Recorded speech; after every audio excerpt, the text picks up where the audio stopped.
Dear Venerable Sisters and Brothers, Dhamma friends, today is the last talk in our series. So everyone may settle down and consent 3 times with sadhu, sadhu, sadhu. Namo tasse bhagavatu arahato samma sambuddhasse. Namo tasse bhagavatu arahato samma sambuddhasse. Namo tassa bhagavatu arahato samma sambuddhasse. Sanking manyasi bhikkhave rupang niccang va aniccang vati aniccam bhante yampana aniccang dukkhang yampana aniccang dukkhang va sukhang vati dukkhang bhanti yampana aniccang dukkhang viparinama dhammang allanutang samanupassitung etang mama eso amasmin eso me attati no hetam bhante ti. Dear Dhamma friends, in this retreat we have taken this Ananta Lakkana Sutta or the Panchavaggiya Sutta as the main topic, and so far we have delivered 13 talks and today is the 14th. And we have taken time for the early part of the sutta so far, that is to summarize, to understand the non-governable nature, the Anatta Lakkana regarding the materiality, Rupa, and Vedana, the feelings, Sanya, the perception, and Sankhara, the volitional activities, and the Vijnana, the consciousness. So, whenever someone is reading this early part of this particular sutta, with book knowledge, they have to take that into granted, because it is said by the Buddha. So, if someone to accept it is basically on the faith, because he or she does not have any personal touch or personal experience. But another person who has already heard and then thought about, contemplated upon and deduced, if he has a good sound basis, he may be one step ahead and see something little further, up to the point, why not I try and see. And if the deductive knowledge is really constructive, he or she will be urged to put that into practice. But if a third person who has already heard, well thought about, and put that into practice, may have certain amount of own direct knowledge, and accordingly agree or disagree with what the Buddha is going to show. That is the non-self characteristic of the materiality, feelings, perception, volition, and the consciousness. So if someone is to be successful, he or she will have one's own direct experience as to what does it mean by materiality, to the senses, and then to the concentration, and then to the wisdom. There are 3 layers or 3 facets regarding the materiality, and more you go from sensuous understanding to the concentrated understanding, deep into the vipassana understanding, the wisdom-wise, what the Buddha taught appear to be more true than without experience. So giving that kind of a background in the first cycle, that is to say all the 5 faculties, aggregates, suggested as non-self, and then again with that preparation of the mind or mindset is asking tanking manyata bhikkave rupang niccang va aniccang va. Again asking these 5 the group of 5 or monks, what do you think is this materiality permanent or impermanent? Then each and everyone suggests Anichambante, that is, it is impermanent, that it is transient. If we go back to the historical background, whereby when the Buddha is delivering this particular discourse, namely the characteristic of the non-self, historical record says the Buddha made sure all the 5 listeners are reached the first noble path, that is extreme enterer. They all were Sotapanna, so they had their own due direct touch experience. So their answer was very straightforward. Anichambante, that is to say the materiality is transient, it's permanent, impermanent. So therefore, based upon that, the Buddha asked, Yampana anichang, dukkhang va sukhang va. Whatever it may be transient, whatever it may be subject to change, and leading to pleasure or pain. Then the 5 monks, they says it is dukkhambante, that is to say whatever it may be, if it is transient and it is impermanent, definitely it is leading to suffering. And based upon this dialogue or the argumenting discussion, the Buddha says, Yampana aniccan dukkhang viparinama dhammam. Whatever it may be, transient, leading to suffering, and have the changing nature, is it worthwhile to assume such a thing as this is me, this is mine, and this is myself? And then the group of 5 monks says, no hetam bante, it is not. So that is the main theme of the today's discourse or today's Dhamma talk. So even though all the members in the audience are not Sotapanna, I think each and everyone has some kind of a something taking the practical nuance, depend on the eye, ear, nose, tongue, the body and the mind as the receptors. There we feel kind of a materiality, we call concrete materiality. Then we can see the earth, the fire, the water, the air. That is very direct, and we call conventional, the 4 elements. Or even in the scriptural explanation, it says concrete materiality we find rather intangible, concrete way. So if the Buddha is asking about these 4 concrete materiality, namely the earth element, the air element kind of thing, even the today physics, person who is expert in physics and gone up to the quantum physics, definitely will say they are transient. But this was not so directly in the time of the Buddha, and up till the quantum physics came and revealed it. So there are a lot of people thinking the materiality is concrete. It has 3-dimensional, it has the width, depth and the length.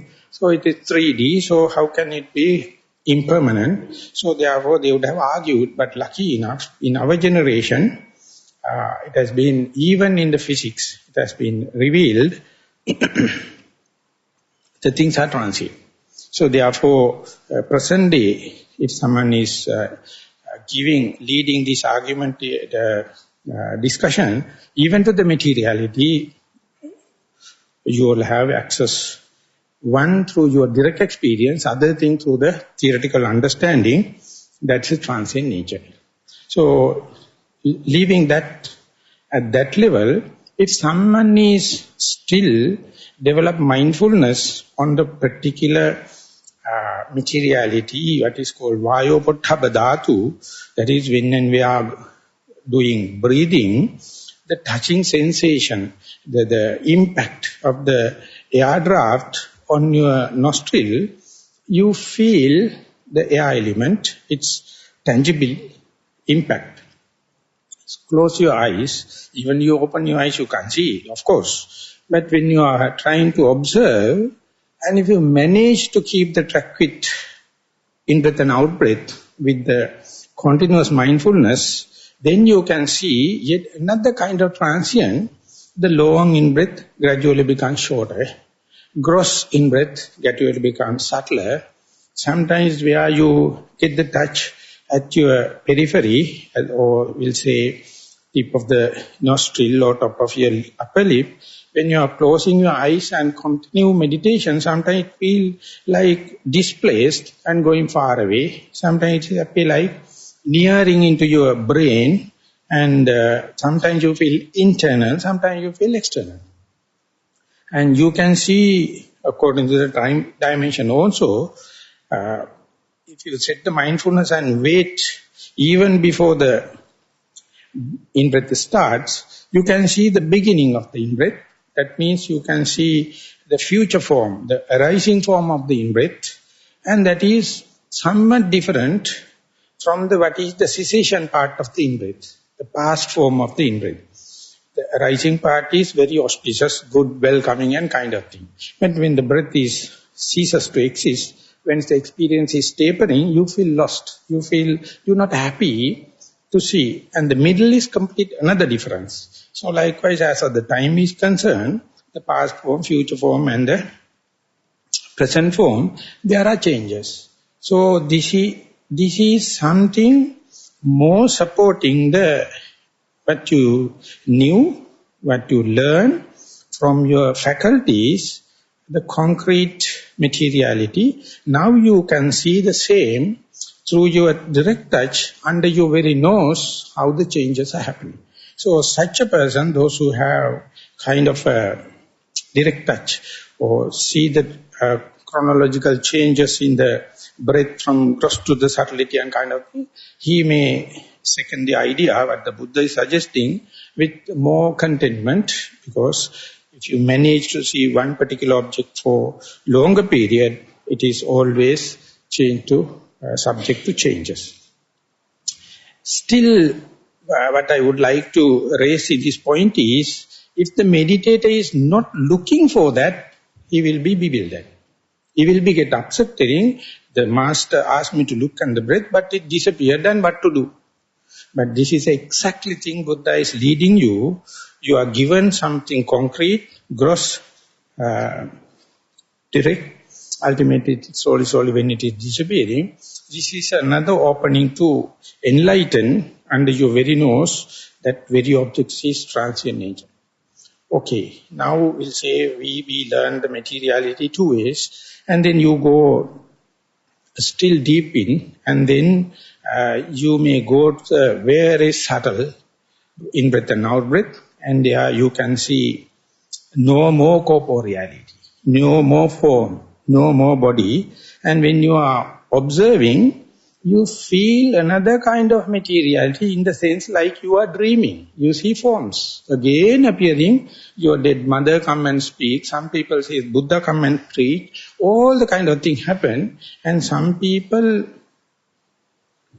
think this is something significant. So what does it mean? What does it signify? Does it carry any message? But the direct message is, these all are transient. They are just dream. And there you can understand, even though you are going to fix them, get the permanent notion, they don't allow any chance, any clue for you. It is just like passing clouds. They are so transient. And upon that transient nature, if you are going to build up your mind-made mansion, it will collapse and you will end up with suffering.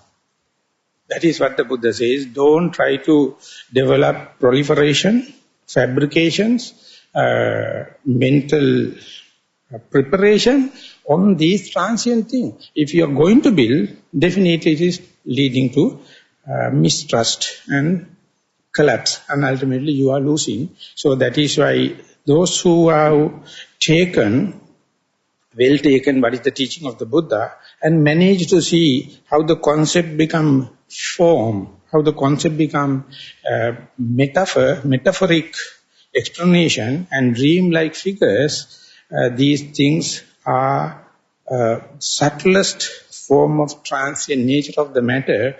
Even some people think they carry message, so they are asking what does it indicate in the common world, away from the meditation. Whenever they experience some dreams, they go to the dream teller and ask what does it mean?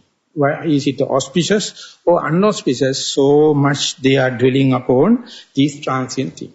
Ultimately, what happens is you are going to put up such a concrete projections based on such a volatility, such a transient thing. Ultimately, you end up with desperation. So exactly the same thing you apply to the concrete materiality. This very building we are living in, we know it is very concrete. We can live upon, but if you are going to assume this will last forever, or this clarity, this cleanliness will be ever, and we must try our best to keep it like that, is it just a dream? You have to understand that is it. That's it. So instead, understanding very thing, still you can keep it clean. No problem. So that is why Buddha says, under such circumstances, do you feel like assuming this building is me, or this building is mine, or this building is it has its own soul? This is a kind of a childish projections and signifying this kind of thing. That is why Buddha says, as far as the materiality is concerned, you can verify it 3 levels, which is materiality related to your senses or external faculties like eye, ear, nose, tongue and kind of thing. And when you go to the jhanic experiences or concentrated way, you feel they are through your air element. Some people may feel with the earth element, whatever may be. Whenever you pay the attention to the object, and if you are sharp enough to read the message through elementary kind of understanding, they are also transient. And when they are ceases to exist or very subtle, again another kind of form area arises, and that is also very transient. So easily you can say the materiality with respect to the kama tanha, materiality with respect to the bhava tanha, materiality with respect to the vibhava tanha. Materiality with respect to kama tanha means how much you are using this paraphernalia, all the kind of thing to maximize your sensuous pleasure. Satisfy your eye, satisfy your ear, the nose, the tongue, the body, and your pet ideas, your thinking. And that is limited to your own senses. That is called kama-tanha. But when you are come up to such a good experience with very nice sceneries and music and kind of thing, you feel like sharing it with your dear and near one. You feel like, what about having the same pleasure tomorrow also? What about having the same pleasure in the other place also? That is what called bhavatanha. The very your, in this moment experience, you project along the dear and near ones, along the time, tomorrow and day after, or to other places, that very expansion called bhavatanha. And in the country like Sri Lanka, it is happening through patriotism. Whenever you're going to develop the patriotic idea, you feel like we as a nation should have the pleasure. As a nation, we have the luxury, and like us, we are trying, and we feel it's a very benevolent to plan to have the whole nation to go into good infrastructure, go into good communication, and at least my family, at least my dear and near one, and that is how the kama-tanha become bhava-tanha. And therefore, whenever you are in the good experience, sensation or luxury with materiality, you feel like giving to others, thinking this is permanent, this is me, this is mine.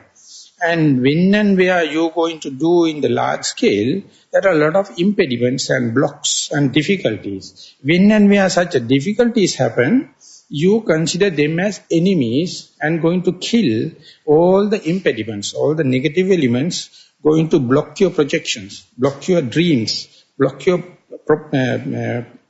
projects. And at that time, vibhava tanha arises. Out of desire, you become a killer. You become hating some other person because it is the one disturbing my project. It is the one disturbing, I am with a very benevolent and sharing with others kind of thing, but the other person or other agent is coming and disturbing, and therefore the vibhava tanna happen. Under all circumstances, you are end up with suffering. Though your whole plan is for the pleasure principle, but the end result is suffering. So therefore, at last it's a tragedy. It's a ever tragedy. That is why it says, your all appointments are going to be disappointed. Instead, if you know that you have based upon such a transient thing, that is why these projects are falling, you may have a sensible kind of a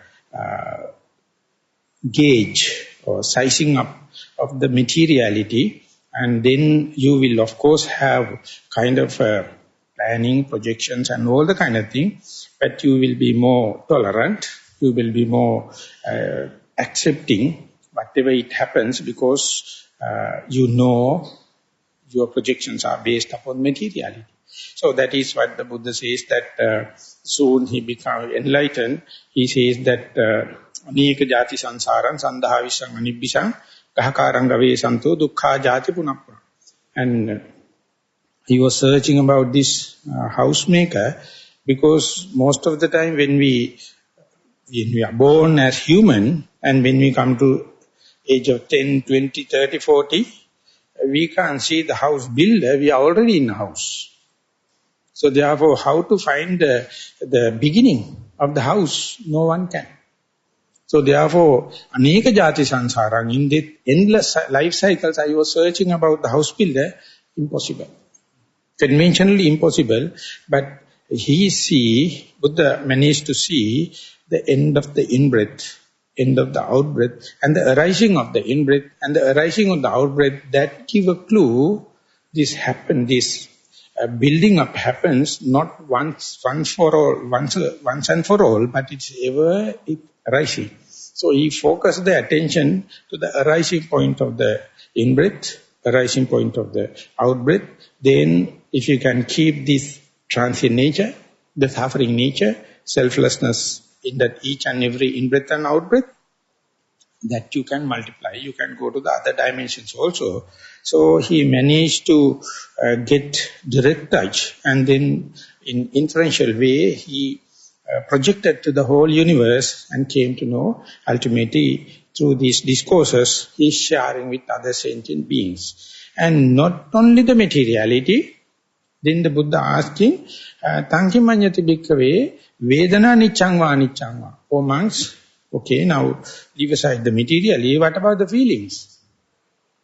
Are they permanent? Then they says, no hetam bante, no, it is impermanent.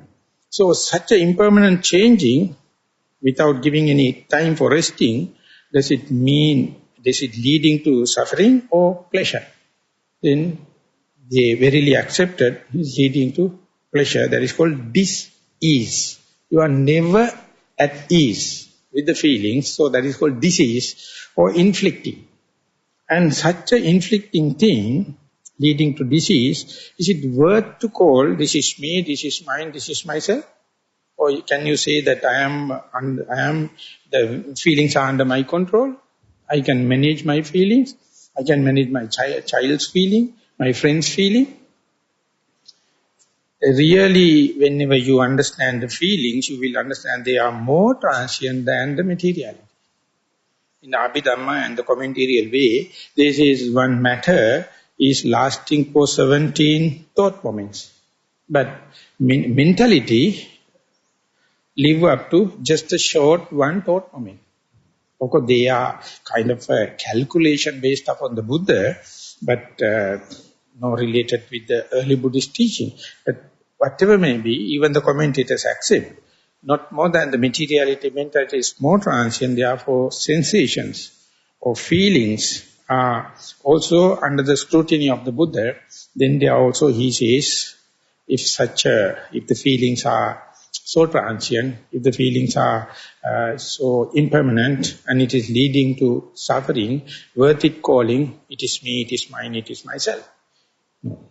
And that also, just like in the frame of the Kama Tanna, Bhava Tanna, Vibhava Tanna, you can feel the materialistic pleasure out of the visual objects, the sounds, the taste, smell, luxuries and pet ideas. That is we call materialistic pleasure. And that is what the economists are fighting for. That is what the politicians are giving so much of promises. And that is what they call the first world country, the developed countries. They have already achieved what they wish. And we are in the poor third world country. So we have to learn their art of central economy and follow it, keeping the first world as the role model. And they are, if you are, and I am very happy to be a person from the third world, because we can see the game now, how it is happening when the materialistic pleasure or development is going. Does it contribute to any kind of a pleasure, or does it contribute to simply for frustration, simply for tension, simply for destruction of the environment, simply for destruction of the ozone layer, simply for destruction of the peace of mind? It has been well established. When and where the materiality, consumerization and the luxuries are increasing, people are destroying. But not only that, even if they know it is destroying, they can't stop it. That is the crime. That's the present day crime. And there was one, if you can reach the YouTube, you can go, there's one little girl is talking, she says, I am still young. And then she's talking to the UN representative, I am 13 years old, I came from Canada, my ticket is contributed by the younger generation below 13, I never got the contribution from the elderly people, I am talking to you elderly people, and what is the world you are going to leave for us? And analyzing in such a way, and same thing has been marked in the YouTube, she stopped the world for 5 minutes. It's so sharp. And she says, you fellows are coming and wasting time and listening to just a young girl like me, why you are living here? You are living here to bring money to your child, and she also just like 13 years like me. Mind you that I am talking on behalf of your children. Can you forget about your children? And can you stop the ozone layer destruction? Can you stop the environmental destruction? If it is so, please stop. Don't destroy. And she was so sharp. And it is enlightening. We are not chasing so much, so therefore we have not destroyed so much, being in the third world country. So that is what the sensations are. So this is called materialistic sensation, that is rather related with Kama-tanha. But when you come to the non-materialistic kind of sensation, the piti you arise, which is arising in the meditation, the sukha, the rapture and the pleasure arising, and the equanimity, the serenity, they are come under the category of feeling. And when you go there, definitely you will be happy. I am not depending on the materialistic pleasure. I am in the non-materialistic kind of pleasure. Of course, you can go to it by samatha meditation and vipassana meditation. And whatever maybe it is a state of samatha. And when you come there, if you are going to make projections upon that rapture and the pleasure and the serenity, whenever they collapse, whenever disappear, you will commit suicide. No problem. That has happened. That is what appear in the Assaji Sutta during the time of the Buddha. There had been one monk known as Assaji, and he was so happy because he went up to the fourth jhana, and whenever any problem happened, whenever pain happened, he used to go in and dwell upon the particular jhana, and he was riding the old waves, and he was so happy.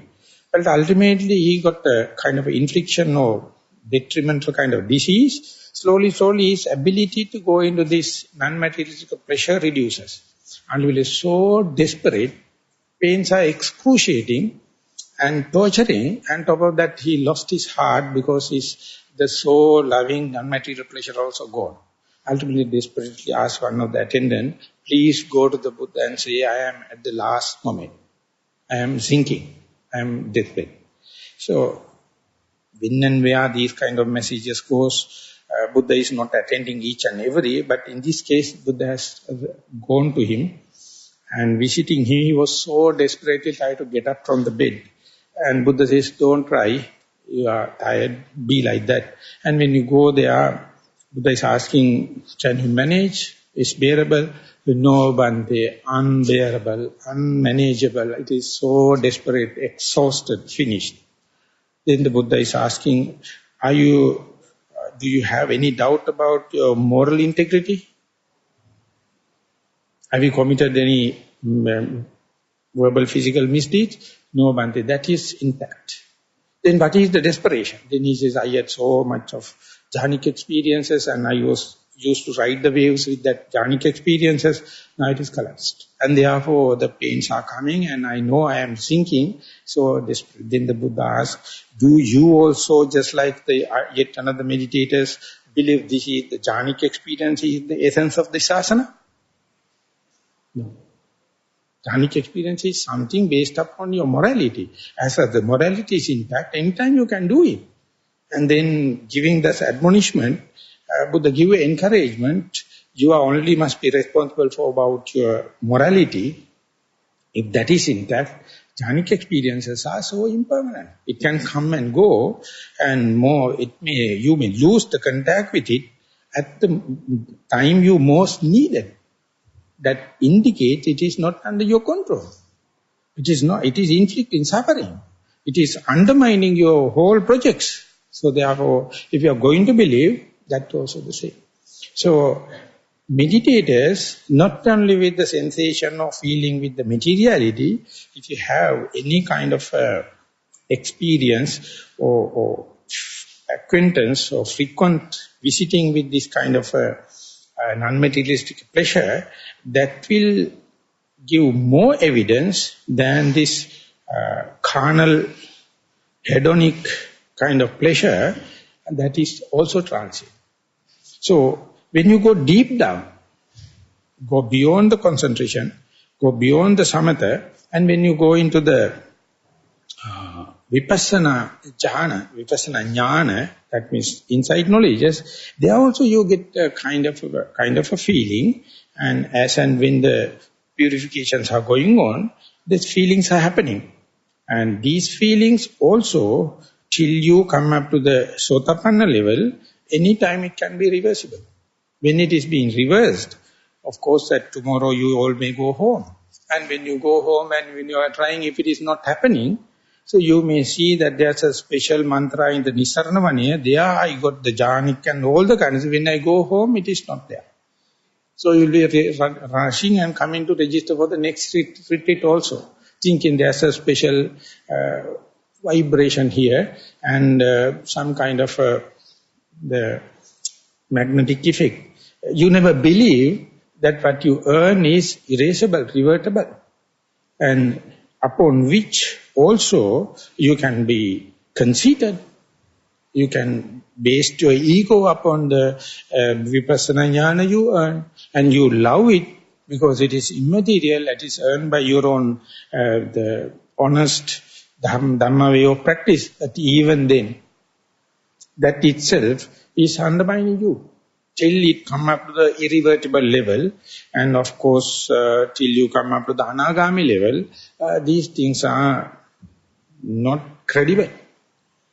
They give kind of a confidence, but ultimately it's also shaken. So if you know it, if your mind is enough to understand it, the transient nature, not to undermine you, but to confirm what the Buddha is going to be.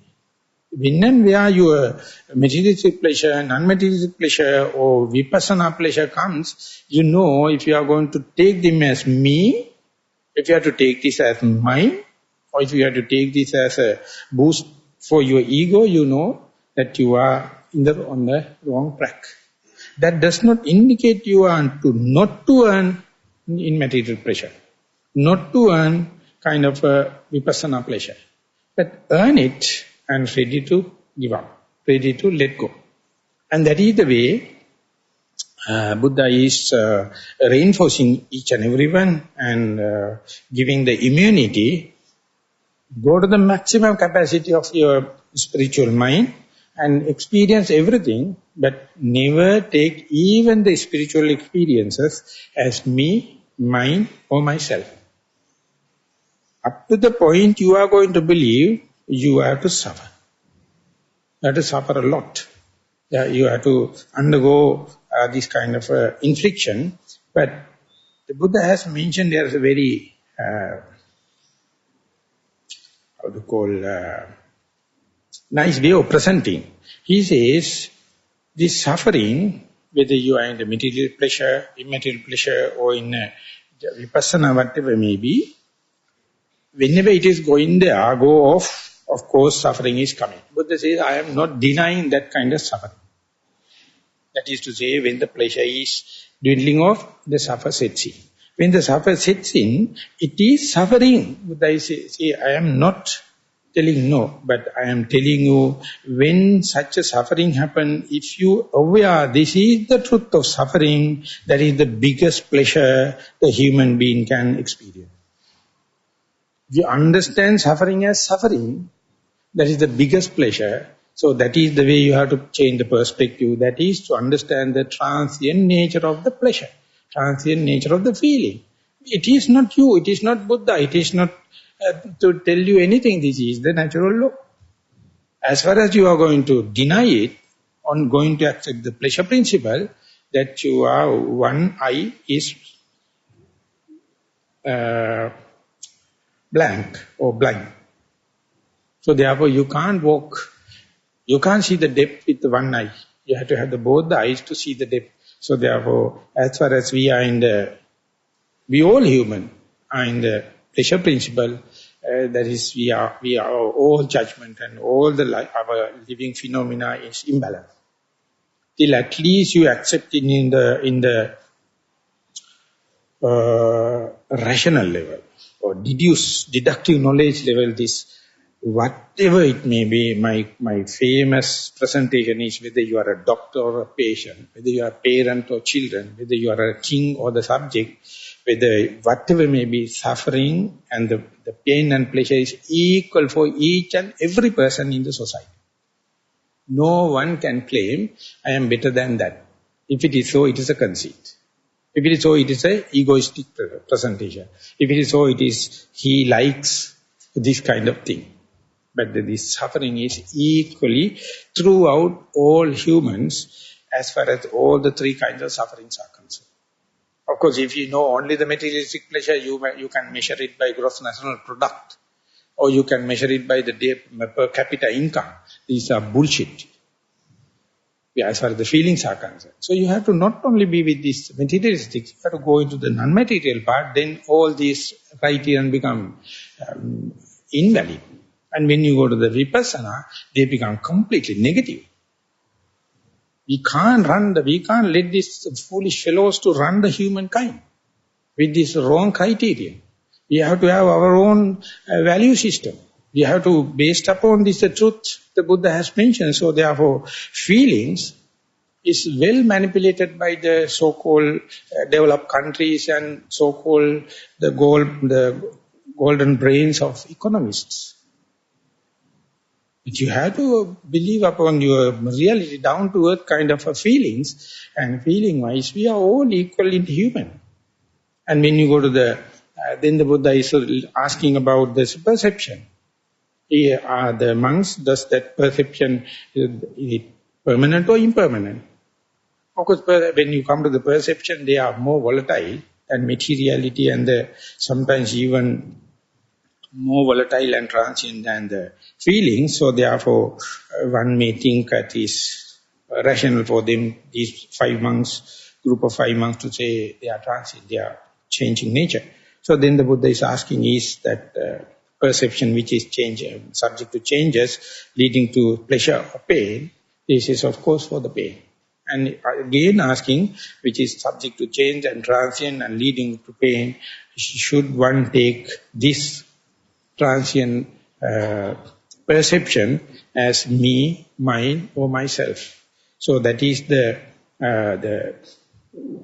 present day, if one to give a A dramatic example is try to understand what the mass media is doing. They are really manipulating each and everyone's perception. That is what it happens to the advertisements.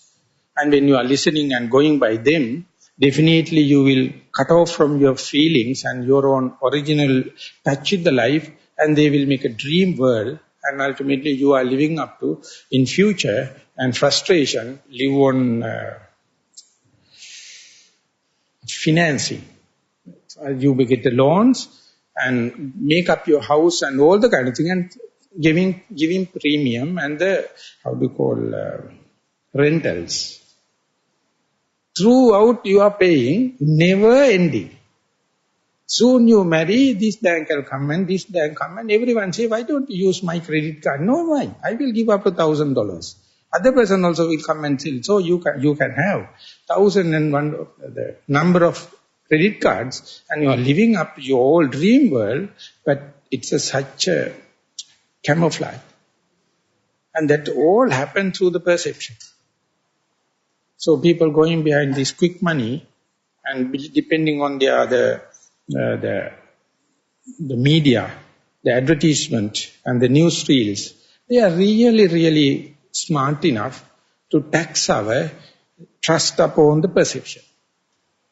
And if someone is going to, meanwhile, to understand how much we are living on dreams, how much we are living on the future and on the projections, one will feel ashamed. Who is really controlling, whose agenda we are working with? And in Sri Lanka, in the Sinhalese way, there's a story. I may be proficient in telling in Sinhala, but I will try to tell it in English. It may be not so interesting. There's one poor fellow sleeping under a tree which is having some young fruits. It's a vegetable, just flowers are there, about to mature into the fruits. So in Sinhala we call Murunga. He's sleeping under the Murunga tree, and house is underneath, and he's dreaming when these all flowers come, and naturally they are legumes, get the fertilizer from the soil, not necessary to put water, fertilizer, definitely they will come into the maturity. When all the fruits are mature, I will harvest them and go to the Sunday fair, and I will buy a small goat. And I bring home and feed as much as possible, so that quickly they will the litter 3 times a year. So 1 year's time I will have a good herd of goats, and then I will exchange it with a cow. And then I will feed as much as possible. Soon I will be a good herd of cows, and then I will exchange with the cows with other material, and one day I will be rich and get a car, and my house also will be reconstructed, and I will advertise to have the most beautiful woman in the paper, and I will select whatever I like, because I am rich and well-to-do. And then I will buy a very nice car, and he's imagining now he's coming back to the newly built house with the newlywed wife. And he finds that on the way this tree is standing in middle. So how can you reach the house, because this particular tree is in the lawn?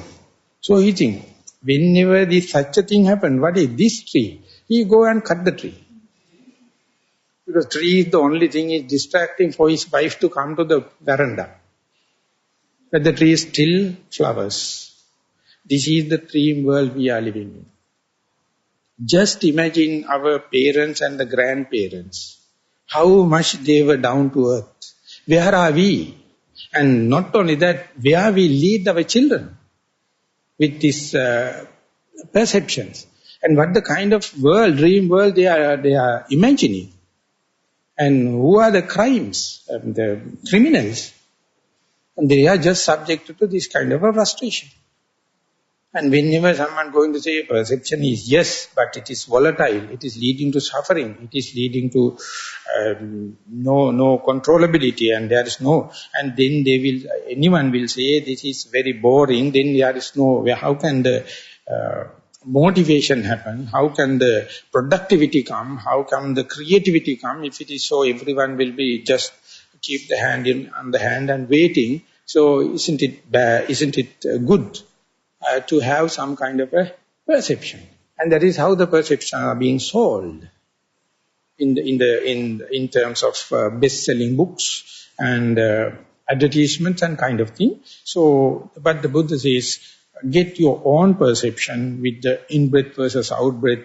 If you manage to see in-breath and out-breath up to the subtlety, your perception, or in the sense, can you perceive at the subtle moment in-breath against out-breath, or discrete, can you discretely understand this is in-breath and out-breath, that is also disappearing ultimately, in-breath appear like out-breath. And there you can understand how the perception is changing. And if you are working with the rising and falling, and if you have to maintain this is rising of the abdomen, not falling. And then when you go to the falling, you will perceive this is not rising, this is falling. But when you keep on observing, ultimately both of them are going to merge and your perception become bewildered. And if you are not ready, if you are not aware of that, what happened is, you will think something wrong with your meditation. You will think that it is something wrong with the mindfulness, or you will think it is something wrong with your concentration. And you may think, I am a bad luck, that is what I can't no more, I can see the rising and falling. So you do forced breathing. You get up and go. And if you are lucky enough to listen this kind of thing, and the Buddha is telling, your very perception under your very nose, it is undergoing changes. Whenever it is undergoing changes, it is leading to suffering. For example, that such a clarity, in-breath and out-breath, ultimately going to be equal or merging each other, it is a kind of uncertainty, bewilderment happen, that if you are not going prepared, if you are not heard about that, you suffer. But what happens if you go prepared?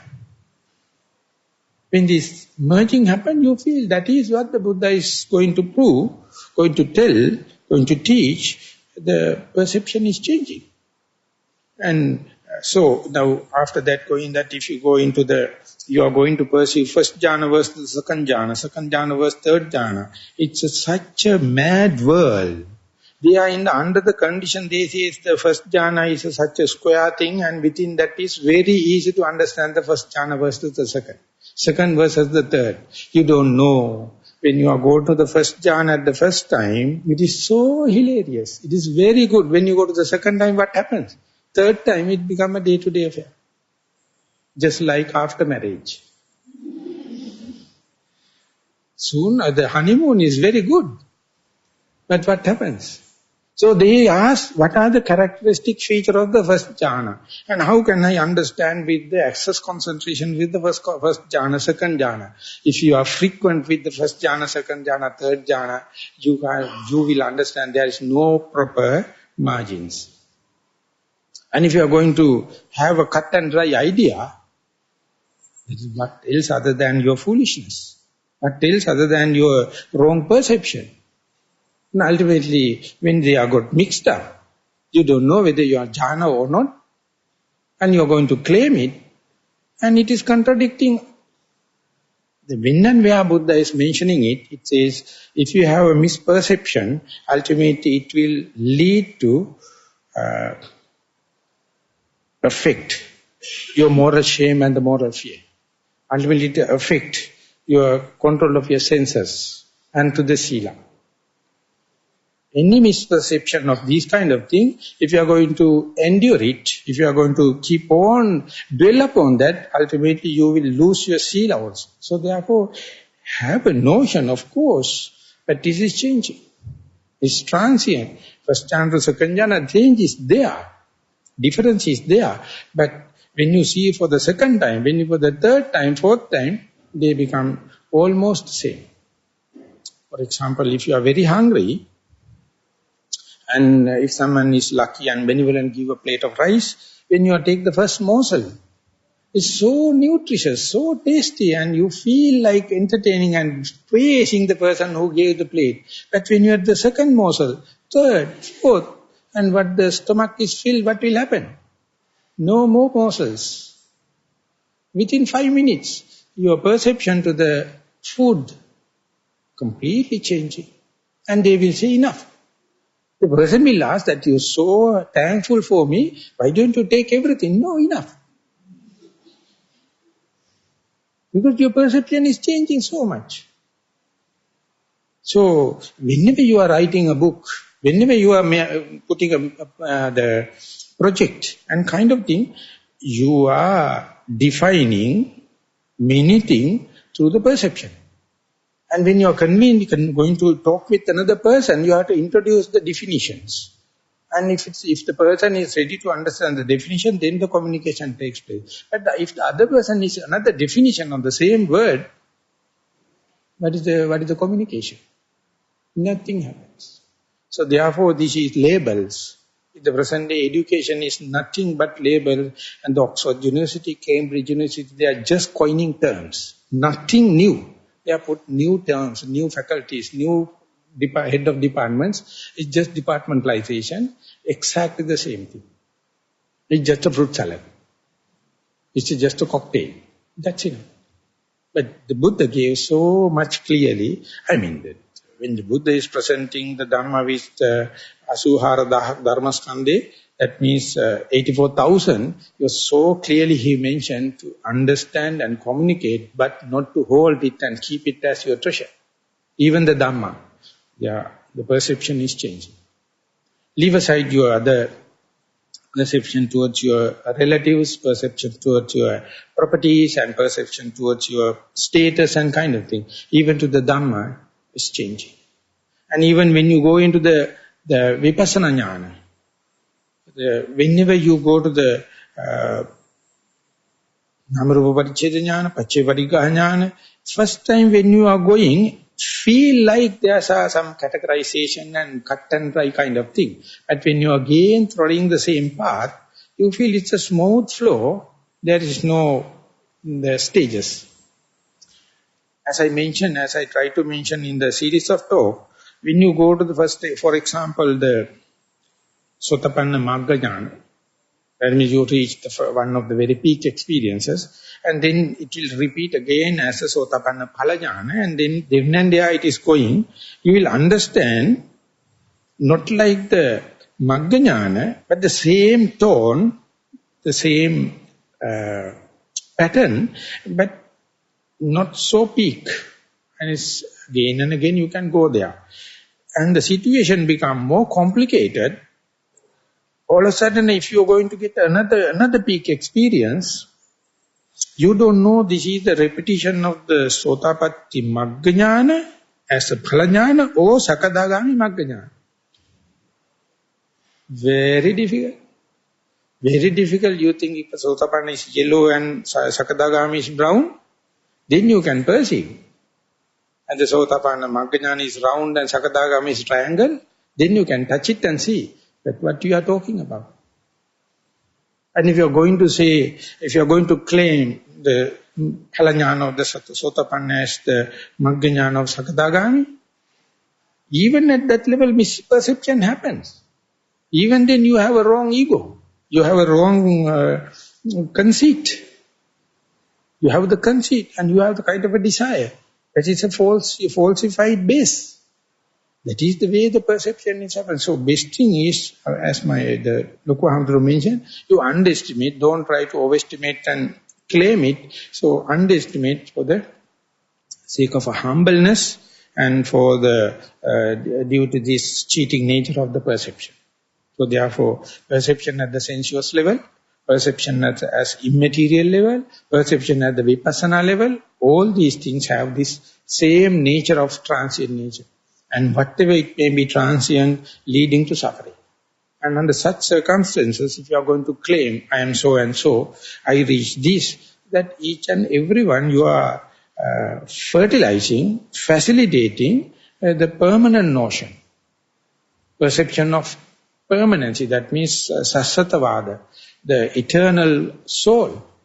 You are contributing to the sassatavada, so therefore, without going into this or that, still maintaining your motivation, still maintaining of your faith, still maintenance of your energy, still maintenance of your mindfulness, the concentration and wisdom, becoming ever sharp, ever challenging as and when you go deep down there. So therefore, those who have theoretical understanding, and I would say basically with the association with noble friends, those who have some kind of acquaintance with that, humble down. You can understand these things are good, these are priceless, very precious, but still the misperception can take place. If it is so, you are to suffer. No one can save you because no one can understand what you have perceived. Because it has the nature of misperception. And when you go further into the volitional activities, just like the person sits under that tree, he has a lot of projections. But he don't know he is projecting just on a dream. So in the materialistic world, whenever your popularity is gaining, whenever your money is increasing, whenever you are supported by a lot of friends and the relatives, you develop kind of adamant natures.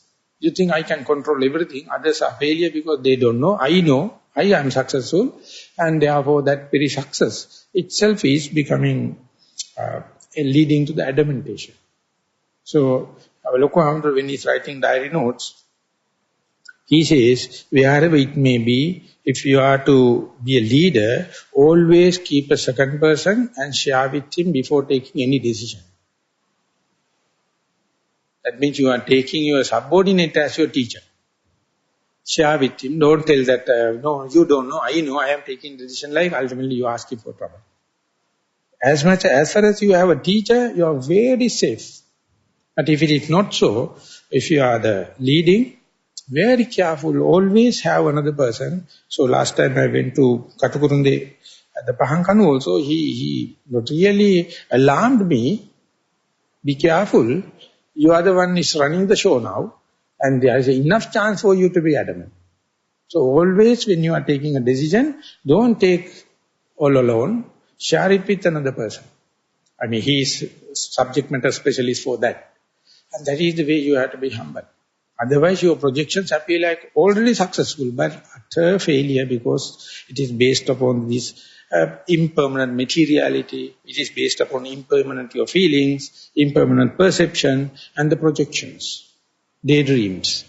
And that is, when it is happening, ultimately it undermines not only your concentration, but even your sila. Whenever you have taken a wrong decision, and if you are not happy to accept it, if you are adamant, you will brag telling that this is true, what I am telling is correct, and you tend to lie. Tend to do all kinds of juggleries in verbal misdeeds as well as physical.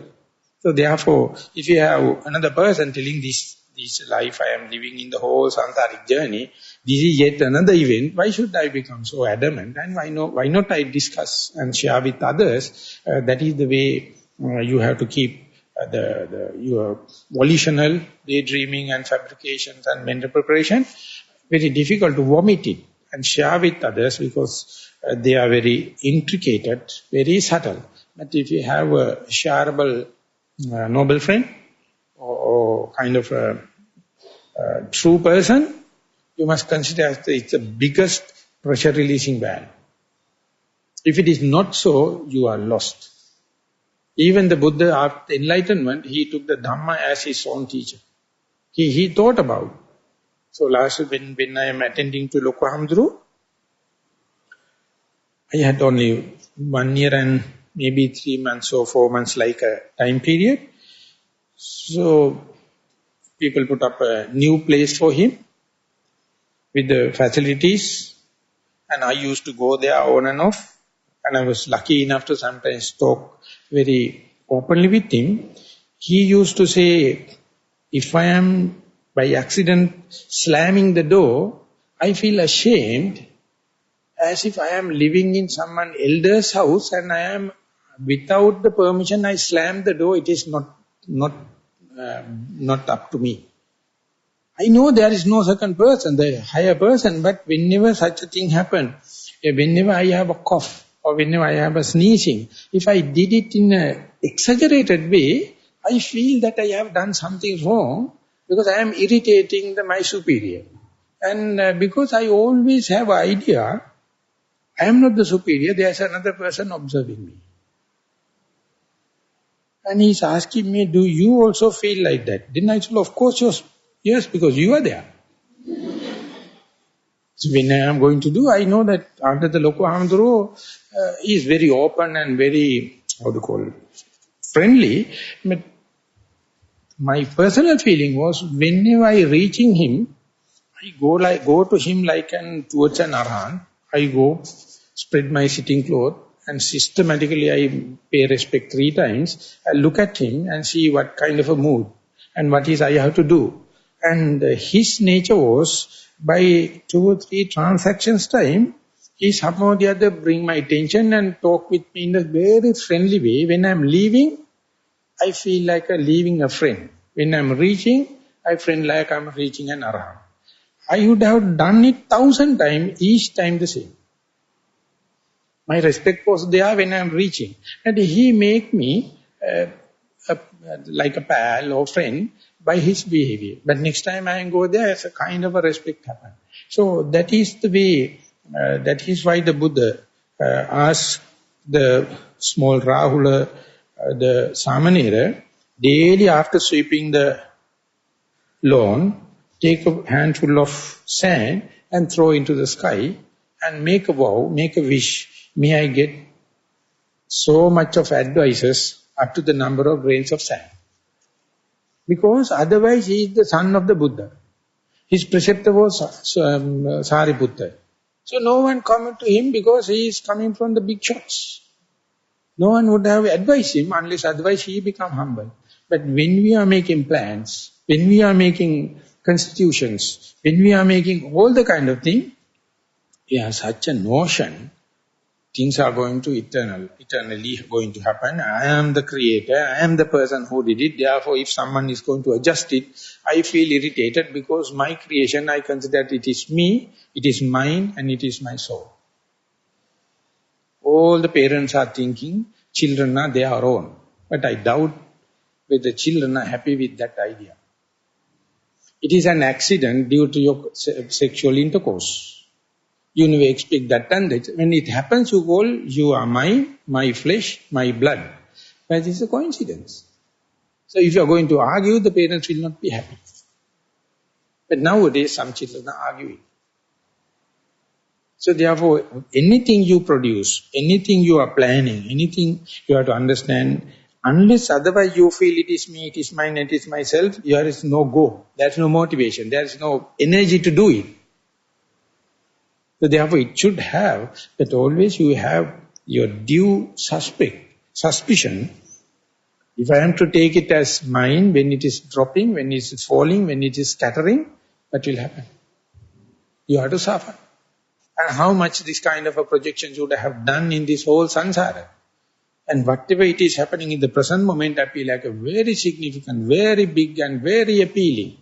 And that is the way, tatra tatra avinandani. Wherever you go, it appears very prolific, very significant, very appealing. That is the way the samsara is happening. So you have to understand, as well as whenever someone is doing and others creation and kind of thing happen, also you must have kind of an sympathetic joy to appreciate it with the idea they are also subject to change. And very, very classic example is, I don't know whether you have heard about Mara. Definitely yes. There are 5 kinds of Mara. One is Vasavatti Mara. Vasavatti Mara is the person, whatever the properties, assets, anything, he can take it under control. He can declare it is maybe other persons, but he can, seize, just like a claim by the government. And he is living in the particular abode called as Paranimitta Vasavatti. There are 6 Deva world, Chaturmaharajika, Tavatinsa, Yama, Tushita, Nimmanarati, Paranimitta Vasavatti. Nimmanarati means the kind of devas, they are ever happy with their own creation. I think all the architects will go to the Nimmanarati. All the time they are creating, ultimately they are living in completely on their creation, and without food, without water, they can keep on doing. And definitely they have their own abode. But the Paranimitta Vasavatti is just above. Paranimitta Vasavatti is a kind of, I don't know the correct translated word for the Vasavatti, that he can dictate terms upon whatever the created by the other world, the Nimmanarati. Paranimitta Vasavatti can dictate terms. Even you created it, it is mine. And you have nowhere. And the king of the Paranimitta Vasavatti is the Mara. So how evil. So whatever you create, it has the power to grab. And once grab, what happens? The best creator has the best suffering. The bad creator has a kind of a mixed suffering. If you are not the creator, no problem. Anything you can acclaim, but therefore, by doing merits, and if you supposed to go into that Deva helm, by accident, if you go to the Paranimitta Vasavatti, you have to live under Mara.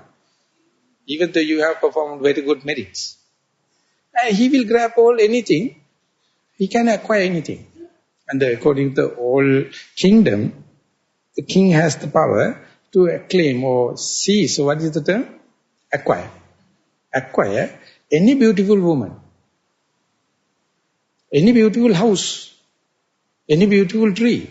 And that is what the king means. So therefore, it's a joke, it's yet another way. As far as you are a king, you can't commit killing animals because you are the owner. You can kill any person who has done wrong thing against the government. You can get the capital punishment. It is not the king is not at fault. He has to sign the letter telling that he has done something wrong. It's a capital punishment. So his killing is valid. He's acquiring valid because it is not a robbing because his own property. Whole kingdom is his. So he can acquire any woman, any property, go then please give me, that's it. No sexual misconduct. You are not married to one particular woman. All of us his. And whatever the lie he is doing, it is becoming the next day constitution. And that is very, very, very clearly you can say, whatever the lying is happened, he can say, no, this I am authority, this is the next day constitution. Any slander, any tale carry, no, therefore you can't commit breaking 5 precepts as a king. You see that what a kind of a pride, what a kind of conceit, what a kind of arrogance. It's been given because each and every king is considered as a deva. So whenever you are going to acquire the prestige and the money, you feel like you are a king and you can do anything. Ultimately, you keep on daydreaming, fantasizing, and whenever they collapse. So we call panic, we call schizophrenic, we call bipolar, we call that mental disease and this mental disease, and you see they have nothing wrong with their physical body. They're very nice to look young people completely collapse because their projections, everything collapse because they are living in their dream world. So that is the danger of that is what usually don't feel like the creativity and the productivity are something wrong. If it is going to give the due result and everlasting, then of course, yes. But the Buddha says each and every volitional activity transient in nature. Whenever they collapse, definitely leading to infliction and suffering. If it is transient, if it is changing, if it is inflicting, is it worth calling this is me, mine and myself? And during the time of the Buddha, one day the Sakka, the king of the god, came to the Buddha and he was so elated. The Buddha anyway, he says, I don't find anything in this world worth claiming this is me, this is mine and this is my soul. And Buddha says that nothing worth build upon. No, it is so trivial, nothing to dwell upon, it is so transient. So Sakka is very good that it is worth the worth of the Bhante, and he go back. And when he go back, he feel like put up a 7-story building, and Vaijayanti is called, and his inauguration party is happening, so damsel come and dancing and music and everything is there. And all of a sudden, Venerable Moggallana, he has always free ticket to there. And he go there. When you go there, the Sakka was very happy to have Venerable Moggallana. He says, Bhante, you are welcome. You came to the auspicious time. And after little talking, he says, would you like to go and see my Vaijayanti that is about to inaugurate? He says, why not? And he's just like a building rotating with the Venerable Moggallana, telling you, see how beautiful, how symmetric, what a wonderful architectural this thing. And people are happy and kind of thing. And all of a sudden, when Moggallana is making a psychic power, he make the whole building to float on a big lake. And now the building is just like a rigiform floating on the building. And the Sakka also was amazed to see Venerable Sariputta have that kind of a psychic power. And then what he did was, with his right toe, big toe, he kicked the piece of rigiform, just the building, whole building start to shake. And everyone entertaining inside the music and everything, just like the World Trade Center, collapsing, about to collapse. And everyone shocking. And then the Venerable Moggallana is asked from the Sakka, what did the Buddha told last time when you go to and pay visit? He told Bhante, nothing in this world to dwell upon. And what happened now? You are completely dwelling upon this new building, you have forgotten what the Buddha has mentioned. So you see how impermanent it is. So even without the psychic power of Venerable Moggallana, these things are happening. When the tsunami happens, or when the tornado happens, you can see big buildings are floating in the how do you call this, whirlpool. Big concrete slabs are floating. And the cars and other ships come to the road. And cars go to the sea. So when that thing happened, that all the technology, everything is finished. And if you manage to see the Atlantism, 30,000 years ago, how much colossal building they have put, how much big library they had the power to create the knowledge as crystals. And they recorded them in the library, they were knowledge crystals. And what happened? All gone, now underwater. Likewise, all the creative things is, I am not asking not to have that kind of creative idea or productivity, but mind you, they are transient. They are leading to suffering. So do it. Just like the children go to the beach and make sand castles. As far as they are playing, they dwell upon them. This is, my castle is bigger than. But the Buddha says, when they are about to go back, what do they do? They break their own before going. So if you are also in the same, you will never lost in your dream world. That is how the Sankhara is working, and bleeding further into Vijnana, that is like a magician. Buddha himself is put as a magician. That is the main culprit. Everything it is doing not to give the welfare of yourself, nor have any compassion upon the particular person. So the Vijnana is working its own agenda. Chitta-niyama. It never care. It don't care about whether you assume it as a self or not, whether you take it as a reason for conceit or not.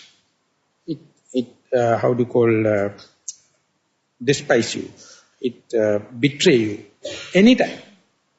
So if you know it, that is the way still you can live, and without having this dwelling idea. So therefore, if you have, through the early part of understanding the non-self characteristic and with this argumenting, whatever may be the materiality, feeling, perception, volition, or the consciousness, whether it is delightful or non-delightful, whether it is gross or subtle, whether it is near or far, whether it is internal or external, whether in the past, future and present, these are the only 11 dimensions each one can have. Each and when and where it happens, you must understand, look at them as the things they are. Don't try to exaggerate. Don't try to make dream worlds out of that. Sammapanyaya dattabang. You must have a under the nose direct touch. So easy way is to start with the materiality. By the time you come up to see all these kind of things as science water bubbles, or the Buddha says the form is like the rigiform or form of the bubbles, and the feeling is just like a water bubble, and the perception is like a mirage, and the volition is like a trunk of a banana tree, and the consciousness is as a magician. So whenever you are going to see, Buddha says, you have been given the title Sutava Arya Savaka. You are a person have a good theoretical understanding as kind of a book knowledge, and you have put into practice, and if it is so, you Buddha using a kind of a nibbindati, that means you get relinquishment with the materiality, with the feelings, with the perception, with the volition and with the consciousness. That does not indicate you are hating them. You never have dreams upon them. You don't take them as a base for a good foundation. So therefore you consider materiality in its due place, feeling, perception and all the kind of thing. Rupasmimpi nibbindati, vedanayepi nibbindati, sanyayepi nibbindati, sankharesupi nibbindati, viññānasmimpi nibbindati, nibbindang virajjati. Whenever you look at them with this impermanence, giving enough chances for impermanence to understand the suffering nature and non-self characteristic, that its very attractive nature itself will fade off, Buddha says. It is as if like you put a chlorine into a colorful cloth, all the colors will be faded off. In Sinhala we call viranjanaya. I can't remember the English term. When you put the chlorine, the water will bleach. Ultimately, once bleach, it gets a very off-white color. Whatever the starting color, the bleaching is the one nibbindati virajjati. Virajjati means viranjane. Viranjane means bleach. Otherwise, if you have the kind of this is me, this is mine, and this is myself, it appears very bright, very significant, very important. But when you look at from that, not me, not mine, not myself, then its nature itself becomes bleached. Then not difficult for you to relinquish. You happy like day-to-day things. Virajjam vimuttati, vimuttang mesi jnanam bhavati. Then you come to know now, on this particular thing, now I got a distance. And that is what the final liberation the Buddha is attributing. So if you have that kind of not only argumenting, not only reducing knowledge, but here and there a little bit of understanding, direct touch, day by day, you will start this nibbindam virajjati, virajjam vimuttati, vimuttang misi jnanam bodhi. That is in Zen Buddhism, it is called satori. All of a sudden you feel release. Next moment again you feel contract. Again you feel release. That is the way then and there you get disentangled towards the materiality, all the kind of thing. If that is happening, that's a good indication. Your pressure is releasing. Your pent-up energy is going off. Your psychological wounds are erupting. So you have to continue the same. Ultimately, the release becomes your second nature. The tension becomes something strange. So to put it in another way, At the beginning, as a human being, you try to get spiritual understanding, and when and where happens, you are so hilarious, so happy. If you are successful, when you go there, you will be a spiritual being. Here and there, you may get human experience by mistakes. Naturally, you see, as the Buddha says, but through mistakes, you become human. So this is whole, what is the journey of the Vipassana, and therefore, listening after 13 talks, and today also I am going to finish now, 14. I hope more than when you are coming, if it happen to be a human being trying to get spiritual experience, towards the end of this thing, if you can feel you are more spiritual, but getting human experience, sweating, sleeping, all the kind of thing, put them into the correct perspective and make use as a raw material. When that also worked out, you can understand, even though there's a huge gap between 2,600 years from the Buddhahood, the Dhamma is properly living. There's no any kind of, how do you call, discharge of the battery. It is crispy. But the thing is, we are so frightened to the truth. We have the fear of freedom, so we have to collectively fight. Of course, you have to, in the sitting meditation you are doing here, now I am, but when you are collectively happening, compared with the other sensuous beings, it is a kind of, it become a hobby-like, it become a picnic-like, so we can make it kind of a pleasure and give a certain examples even for the generation to come, and even to the non-Buddhists, even the people as suspicion about the Dhamma. The way we live must be always the opening up and no much of tension, and live up to the present moment. And if that is being assured, there won't be much of senility. Instead, there may be some rejuvenation for each and everyone.